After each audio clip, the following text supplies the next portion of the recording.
Hello everyone. तो last video में हमने अपना क्रिस्टल लैटिस को कवर किया था।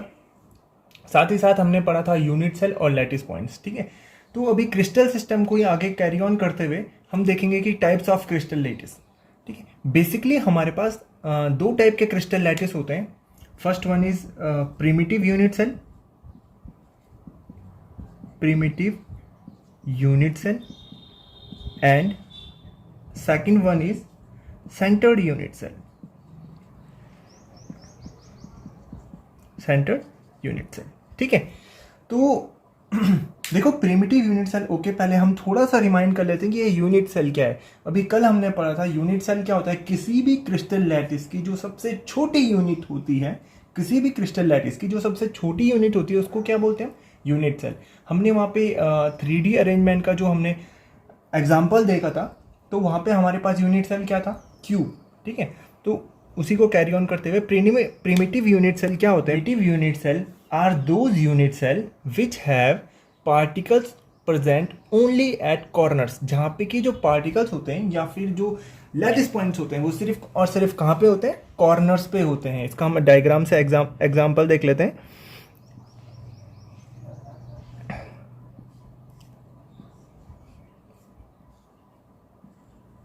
ये हमने क्यूबिक यूनिट सेल ले लिया, और अगर ये प्रिमिटिव यूनिट सेल होगा तो इसके जो लैटिस पॉइंट होंगे कहाँ पे होंगे, सिर्फ कॉर्नर्स पे प्रेजेंट होंगे। सिर्फ पार्टिकल्स हैं जो हमारे पास एटम के जो कॉन्स्टिट्यूएंट पार्टिकल्स वो सिर्फ कहाँ पे प्रेजेंट होंगे, particles are present only at corners. ठीक है, तो ये हो जाते हैं हमारे पास प्रिमिटिव यूनिट सेल। इसकी हम डेफिनेशन देख लेते हैं। These unit cell, those unit cell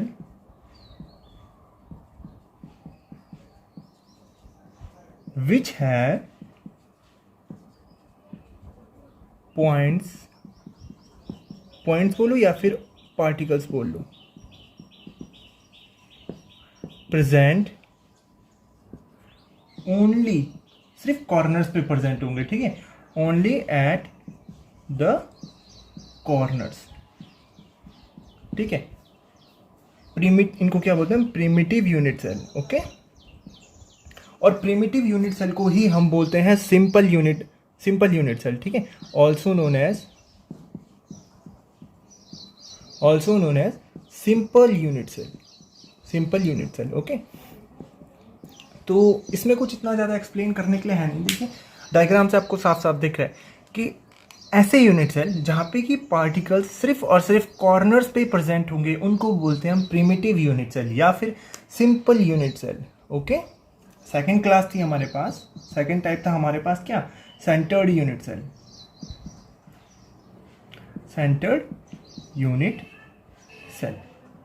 अब सेंटर्ड यूनिट सेल क्या होते हैं, सेंटर्ड यूनिट सेल ऐसे यूनिट सेल्स होते हैं जहाँ पे कि पार्टिकल्स कॉर्नर्स पे तो प्रेजेंट होते हैं, कॉर्नर्स के अलावा किसी और प्लेस पे भी पार्टिकल्स प्रेजेंट होंगे। ठीक है, those unit cells which have points बोल लीजिए या फिर आप पार्टिकल्स भी बोल सकते हैं, पॉइंट्स और particles present at corners as well as किसी और जगह पे एट सम अदर पोजिशंस। ठीक है, इसको भी हम एग्जांपल से देख लेते हैं। ठीक है, जैसे हमने प्रिमिटिव यूनिट सेल का एग्जांपल देखा, सेंटर्ड यूनिट सेल का भी हम एग्जांपल ले लेते हैं।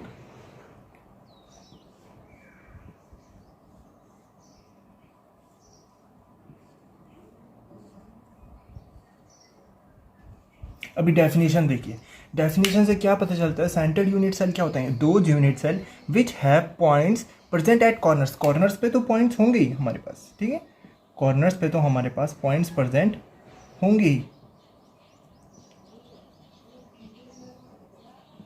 उसके अलावा किसी और जगह पे भी पॉइंट्स प्रेजेंट हो सकते हैं।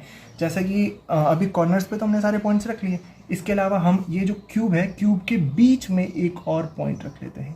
ये इसके फ्रंट फेस पे नहीं है, क्यूब के बीच में रखा हुआ है। जैसे अभी कमरा समझ लो आप इसको, एक क्यूबिक एक रूम समझ लो, इसके बीचों बीच में एक और पॉइंट रखा हुआ है, ठीक है। तो इसको बोलते हैं, और भी किसी पोजीशन पे हो सकते हैं, ये फेस के सेंटर पे हो सकते हैं, बॉडी के सेंटर पे हो सकते हैं, एज के सेंटर पे हो सकते हैं। किसी भी एक पॉइंट पे अगर प्रेजेंट होगा तो उसको क्या बोलते हैं हम, सेंटर्ड यूनिट सेल। क्लियर है। तो जो हमारे सेंटर्ड यूनिट सेल है वो कितने टाइप के हो जाते हैं, 3 टाइप के हो जाते हैं। Centred unit cell are of 3 types, ठीक है। 3 टाइप्स कौन कौन से हो जाएंगे उनके, 3 टाइप्स हो जाएंगे उनके। एक तो हो जाएगा हम पे फेस सेंटर्ड, फेस सेंटर्ड हो जाएगा। फेस सेंटर्ड क्या हो जाएंगे, फेस सेंटर्ड ऐसे सेंटर्ड यूनिट सेल होंगे जहां पे कॉर्नर्स पे तो पॉइंट्स प्रेजेंट होंगे, points are present at corner as well as at the center of face, at the center of face, ठीक है। इसका एग्जांपल देख लें हम, डायग्राम से समझ लेते हैं।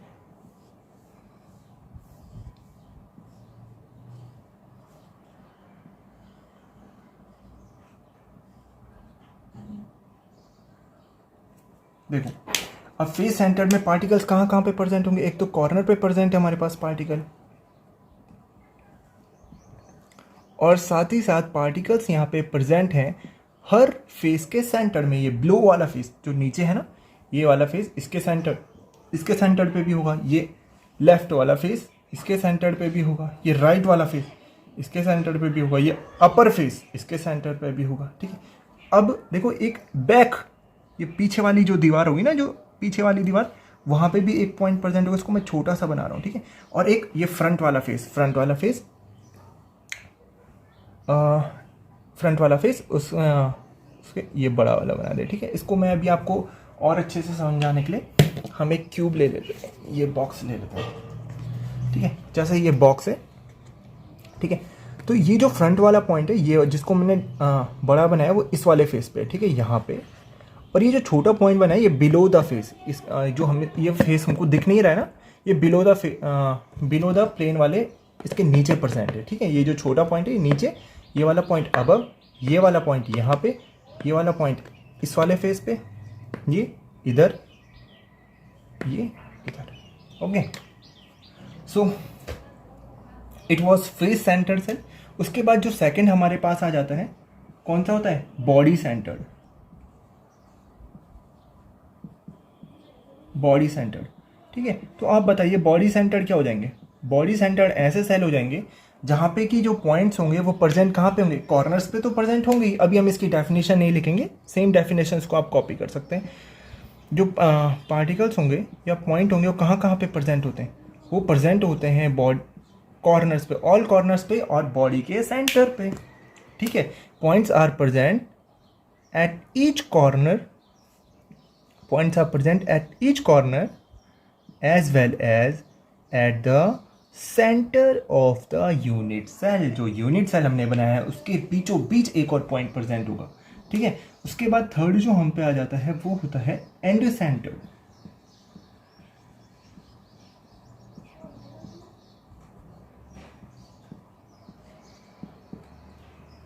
तो देखो एंड सेंटर्ड क्या हो जाता है, जहां पे कि जो पॉइंट्स होते हैं, पॉइंट्स आर प्रेजेंट कहाँ पे, कॉर्नर्स पे तो होंगे, एट ऑल कॉर्नर्स, और साथ ही साथ यहाँ पे जो पॉइंट्स होते हैं वो प्रेजेंट होते हैं eight all corners and any two opposite faces, at any two opposite faces. देखिए डायग्राम से देखते हैं हम, एनी टू अपोजिट फेसेस का क्या मतलब है। एनी टू अपोजिट फेसेस का मतलब है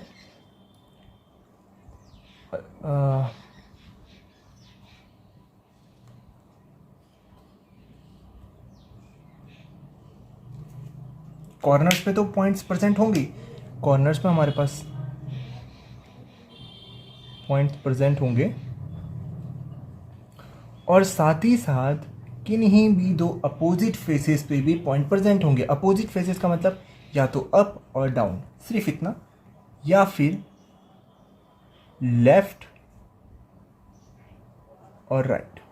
किन्हीं भी दो अपोजिट फेसेस पे हमारे पास पॉइंट प्रेजेंट होंगे। ठीक है, तो क्लियर हुआ आपको तीनों डेफिनेशन। फेस सेंटर्ड क्या होता है? फेस सेंटर्ड ऐसे यूनिट सेल होते हैं जहाँ पे कि जो पॉइंट्स होते हैं वो कॉर्नर्स पे प्रेजेंट होते हैं और साथ ही साथ हर फेस के सेंटर्ड पे भी प्रेजेंट होते हैं। नेक्स्ट टर्म पे बॉडी सेंटर्ड। बॉडी सेंटर्ड में क्या होता है? All corners, points are present at all corners as well as in the centre of the unit cell. Third classification था हम पे एंड सेंटर्ड। एंड सेंटर्ड में क्या होता है कि जो पॉइंट्स होते हैं वो ऑल कॉर्नर्स पे होते हैं और किन्हीं भी दो अपोजिट फेसेस पे भी पॉइंट्स प्रेजेंट होते हैं। ठीक है, points are present at all corners and any two opposite faces. देखो सारे कॉर्नर्स पे पॉइंट्स प्रेजेंट है और किन्हीं भी दो, ये लेफ्ट राइट हो सकते हैं, अप एंड डाउन हो सकते हैं, front face and back face भी हो सकते हैं, कोई से भी आप ले सकते हैं। ठीक है, अच्छा एक और यूनिट सेल हम यहाँ पे बना सकते हैं, एज सेंटर्ड। ठीक है, edge centred unit cell. Edge centred unit cell क्या हो जाएंगे? जहां पे कि जो पॉइंट्स होंगे वो ईच कॉर्नर पे होंगे। कहाँ कहाँ पे होंगे point? Corner plus each edge centre पे। ठीक है, डायग्राम से देख लेते हैं। जो हमारे लैटिस पॉइंट होंगे वो कहाँ कहाँ पे प्रेजेंट होंगे? Lattice point are present at each corner. Lattice point are present at each corner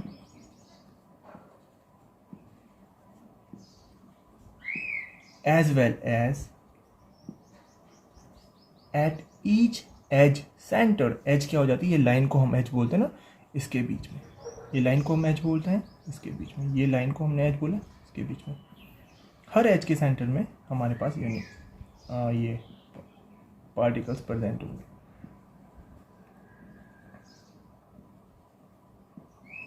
okay, so that was all about centred unit cell. अच्छा, यहाँ पे हम एक छोटा सा टॉपिक मिस कर रहे हैं।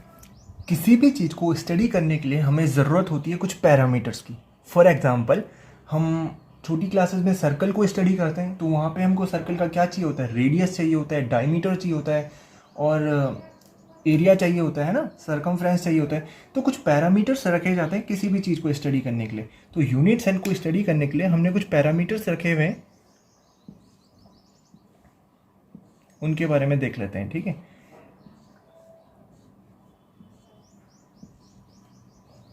एक तो हो गई इसकी लेंथ, है ना। यहाँ पे जो हमारे पास मैटर करती है वो इसकी लेंथ हो जाती है, एज लेंथ। एज इसकी जो ये साइडें हैं इनकी कितनी लेंथ होती है वो हमारे पास क्या हो जाती है? एज लेंथ हो जाती है। ठीक है, तो ये इनको हम डिनोट करते हैं, एज लेंथ को हम डिनोट करते हैं,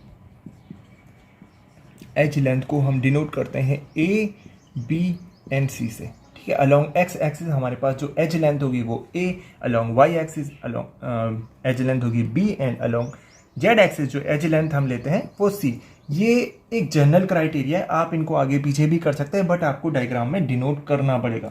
दूसरा होता है हम पे bond angle, sorry bond angle नहीं, दूसरा होता है हम पे एंगल्स। एंगल्स को हम डिनोट करते हैं अल्फा, बीटा एंड गामा से। ठीक है, यहाँ पे जो ये एंगल बना रहे हैं आपस में, ये जो एंगल बना रहे हैं आपस में, देखिए क्योंकि ये तो क्यूब है, हमने ये जो एग्जांपल ले रखा है ये हमने क्यूबिक यूनिट सेल का एग्जांपल ले रखा है। ठीक है, तो that's why these all angles are 90 degree. But हमारे पास सिर्फ क्यूब ही तो नहीं होता, हमारे पास बहुत सारे शेप होते हैं, अभी हम उनको डिस्कस करने वाले हैं। ठीक है, तो ये जो हमारे पास ये एंगल्स हैं ये सेम हो भी सकते हैं और नहीं भी हो सकते हैं। ठीक है, तो ये सारे एंगल हो जाते हैं पे अल्फा, बीटा एंड गामा। तो इन पैरामीटर्स के बेसिस पे हमारे पास 7 टाइप के क्रिस्टल सिस्टम होते हैं। ओके, ये जो दो पैरामीटर्स पढ़े ना हमने, एंगल एंड एज लेंथ, इन पैरामीटर्स के बेसिस पे हमारे पास 7 types of crystal system present हैं, उनके बारे में अभी हम एक एक करके पढ़ेंगे। देखिए एज लेंथ सेम हो भी सकती है और नहीं भी हो सकती है। अगर ये एज लेंथ सेम है और बॉन्ड एंगल्स भी सेम है, सारे के सारे 90 डिग्री हैं, तो हमारे पास जो यूनिट सेल बन के आता है वो तो क्यूबिक यूनिट सेल बन के आता है।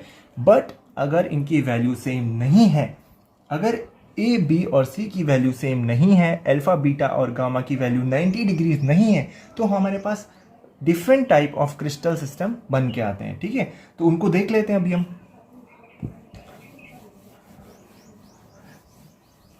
कितने क्रिस्टल सिस्टम बन के आते हैं हमारे पास बन के आते हैं 7 क्रिस्टल सिस्टम। 7 क्रिस्टल सिस्टम, और ये 7 क्रिस्टल सिस्टम बहुत ज़्यादा इंपॉर्टेंट है from the competitive point of view. ठीक है, बोर्ड्स में भी आ जाता है इनसे क्वेश्चन, बट फ्रॉम अगर आप आईटी की तैयारी कर रहे हैं, अगर आप नीट की तैयारी कर रहे हैं, तो these are important for you. आपको ये याद होनी चाहिए। इनके लिए एक ट्रिक भी है, ये सारा पढ़ने के अभी हम 1 बाय 1 सबको डिस्कस कर लेते हैं, उसके बाद मैं आपको इनकी ट्रिक्स भी बता दूंगा। ठीक है, तो जो फर्स्ट वाला है वो हो जाता है। फर्स्ट वाला तो हम अभी तक कई बार डिस्कस कर चुके हैं, वो है हम पे क्यूबिक यूनिट सेल। ठीक है, cubic unit cell is the most simplest form. ठीक है, यहाँ पे जो हमारे पास पैरामीटर्स हो जाते हैं, A equals to B equals to C and alpha equals to beta equals to gamma equals to 90 degree. ठीक है, डायग्रामेटिकली अगर हम इसे देखें तो इस तरीके से हो जाएगा।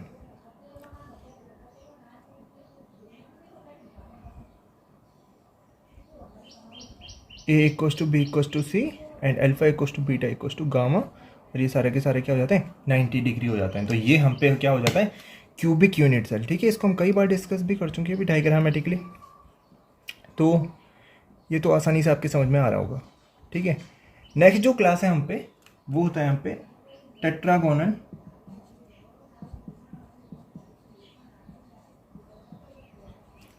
Unit cell. टेट्रागोनल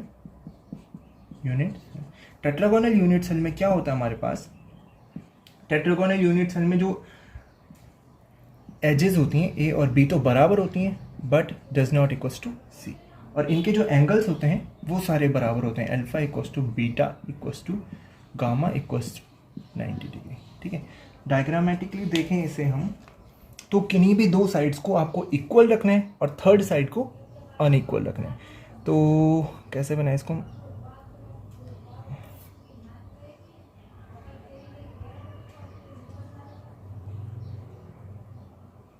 ये देख लेते हैं। देखो दो साइड तो बराबर हो गई, तो a equals to B but does not equals to C, और सारे के सारे एंगल्स क्या हो जाते हैं हम पे 90 डिग्री हो जाते हैं। ठीक है, तो ये क्या हो गया हमारे पास, ये हो गया टेट्रागोनल यूनिट सेल, कुछ इस तरीके से। थर्ड वन हो जाता है हम पे ऑर्थोरोम्बिक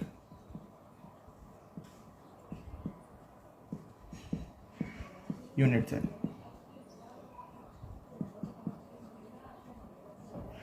ऑर्थोरोम्बिक यूनिट सेल में क्या होता है, कोई भी साइड बराबर नहीं होती, A does not equals to B does not equals to C, और एंगल सारे बराबर होते हैं, alpha equals to beta equals to gamma equals to, और सब के सब 90 डिग्रीज पे होते हैं। ठीक है, तो इसका अभी डायग्राम बनाते हैं।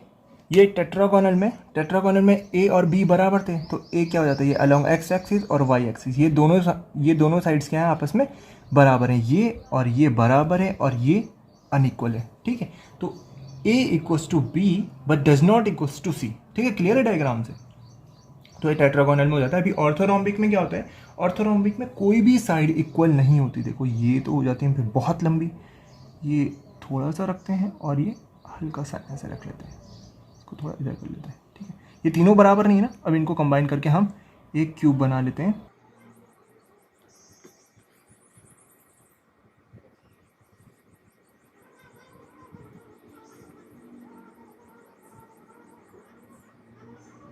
This is orthorhombic. ठीक है, यहाँ पे हमारे पास सारे के सारे जो एंगल्स हैं वो तो 90 डिग्री हैं, बट ये जो साइड्स हैं हमारे पास एज लेंथ हैं वो कोई भी आपस में इक्वल नहीं है। ठीक है, तो this is an example of orthorhombic unit cell. Next जो हमारे पास आता है वो आता है मोनोक्लिनिक यूनिट सेल। नेक्स्ट जो आता है हमारे पास वो होता है monoclinic unit cell. Monoclinic unit cell में क्या होता है, एज लेंथ तो कोई भी इक्वल नहीं होती, A does not equals to B does not equals to C, और जो हमारे पास एंगल होते हैं वो अल्फा और गामा तो 90 डिग्रीज के इक्वल होते हैं, बट जो बीटा होता है वो 90 डिग्री के बराबर नहीं होना चाहिए। ठीक है, तो देखिए कैसा बनता है, थोड़ा सा समझने की कोशिश करिए, बाकी बहुत आसान है। ठीक है, हमारे पास जो एज लेंथ है वो कोई भी इक्वल नहीं होनी चाहिए और एक एंगल को हमको 90 डिग्रीज नहीं रखना है। तो मोनोक्लिनिक यूनिट सेल कैसा हो जाएगा हमारे पास, देखिए हमारे पास दो एंगल तो 90 डिग्री के हैं but one angle is not 90 degree, तो इसको हमको थोड़ा सा टिल्ट बनाना पड़ेगा ताकि तब ये 90 डिग्री नहीं रहे। साइड का भी हमको ध्यान देना पड़ेगा, साइड्स हमारे पास कोई भी इक्वल नहीं होनी चाहिए।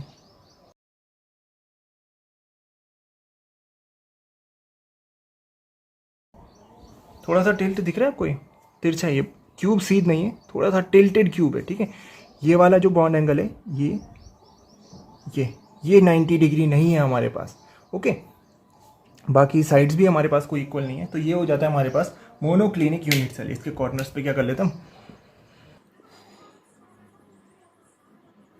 This is an example of monoclinic unit cell. Next जो होता है हम पे वो होता है हेक्सागोनल यूनिट सेल।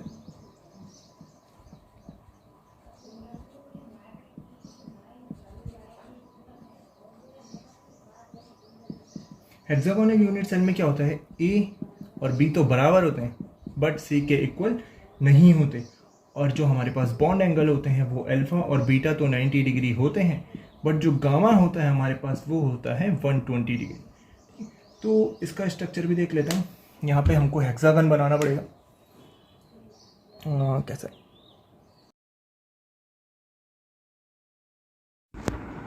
देखिए मैं बार बार बोल रहा हूँ कि डायग्राम्स को थोड़ा 3D में विजुअलाइज करने की कोशिश करिए। जितना अच्छा आप इन डायग्राम्स को 3 डायमेंशनली देख पा रहे हैं उतनी अच्छी आपकी सॉलिड स्टेट होगी। ठीक है, उतना अच्छा आप सॉलिड स्टेट में कमांड कर लेंगे जितना अच्छा आप इन डायग्राम्स को 3D में देख पाएंगे। ओके, तो थोड़ा सा कोशिश करिए कि आप ये जो डायग्राम्स हम बना रहे हैं इन सबको आप 3 डायमेंशनली देख पाओ। ठीक है, वैसे तो काफ़ी ईजी है बट ट्राई करिए आप।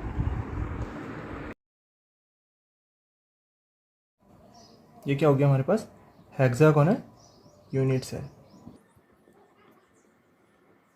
घबराइए मत, ये पूरे चार्ट को बहुत आसानी से आप लोग याद कर लेंगे। एक ट्रिक हम बताएंगे आपको जिससे कि सारे के आपको ऐसा अलग अलग याद रखने की कोई ज़रूरत नहीं पड़ेगी। एग्जाम पॉइंट, अभी एग्जाम में हम इतना सारा बना के थोड़ी देखेंगे, एग्जाम में तो हमको 1 मार्क्स में ये क्वेश्चन आएगा कि आप बताइए हेक्सागोनल यूनिट सेल में बॉन्ड पैरामीटर्स क्या होते हैं, तो आपको लिखना होगा कि hexagonal for hexagonal unit cell a is equals to B does not equals to C and alpha equals to beta equals to 90 degree and gamma equals to 120 degree. तो ये याद रखना थोड़ा सा मुश्किल है बट अभी हम एक ट्रिक देखेंगे जिसकी हेल्प से बहुत आसानी से आप इसको कवर कर लेंगे। ठीक है, बहुत ही आसानी से आप इसको पूरे चार्ट को एक बार में याद कर लेंगे। नेक्स्ट होता है हम पे rhombohedral unit cell. Rhombohedral unit cell,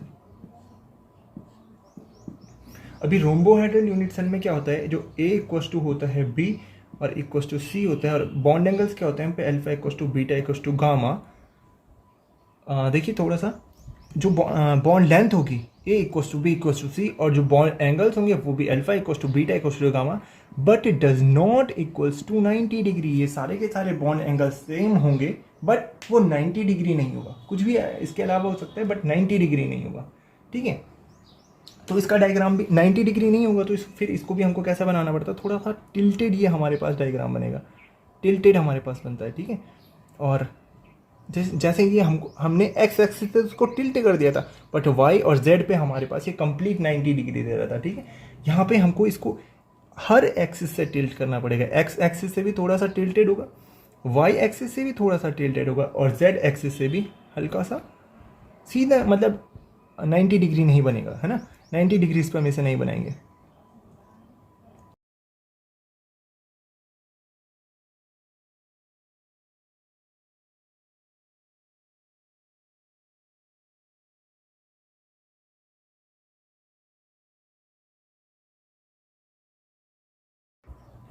तो this is an example of rhombohedral unit cell. सारी की सारी एक्सिस से टिल्टेड रहेगा, 90 डिग्रीज पे नहीं होगा, मतलब ये आपस में कोई भी एंगल 90 डिग्रीज पे नहीं होगा। Angle bond angle is other than 90 degree. Okay, और 6 क्लासेस हमने पढ़ ली। लास्ट क्लास जो हमारे पास आती है वो है ट्राइक्लिनिक यूनिट सेल। लास्ट जो हो जाता है हम पे ट्राइक्लिनिक यूनिट सेल।